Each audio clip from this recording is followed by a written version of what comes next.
Hi, everybody. This is Silvio Canto in Dallas, Texas on Monday, July the 9th, and welcome to our video commentary.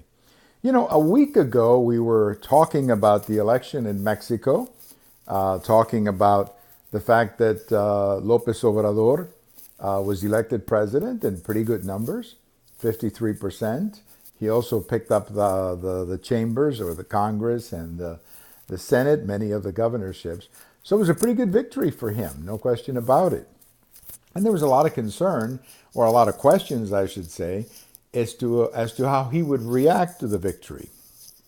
Well, here we are a week later, and what I'm hearing from my Mexican friends and what I'm picking up from people in the media that I respect is that Lopez Obrador, at least so far, is turning out to be a little bit more moderate than I think many people were fearing. Now, again, this could change, but at least a week into his president-elect period, he seems to be so far pretty silent and pretty quiet and not doing anything too radical.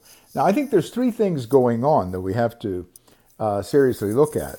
The first thing is that he's got 5 months before he becomes president. This has to be one of the longest periods in the world that I'm aware of between the election and the actual inauguration. I mean, 5 months is, I think we used to do that in the United States when the election was the first week of November and then the inauguration was in March.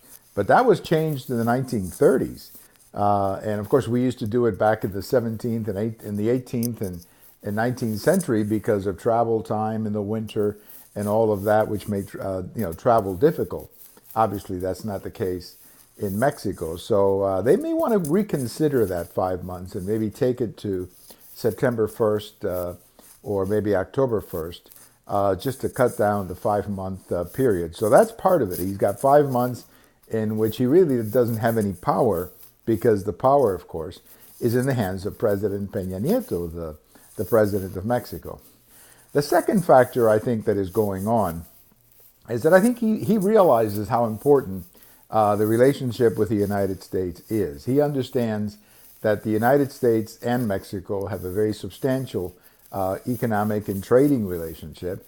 And I think he realizes that he doesn't want to do anything to upset that because the last thing in the world that he wants during this period of transition to the presidency is to have any kind of economic decline in Mexico, primarily an erosion of the Mexican peso. So I think he's trying to keep a low profile, making sure that the Mexican peso doesn't erode or devalue while he is yet to be president.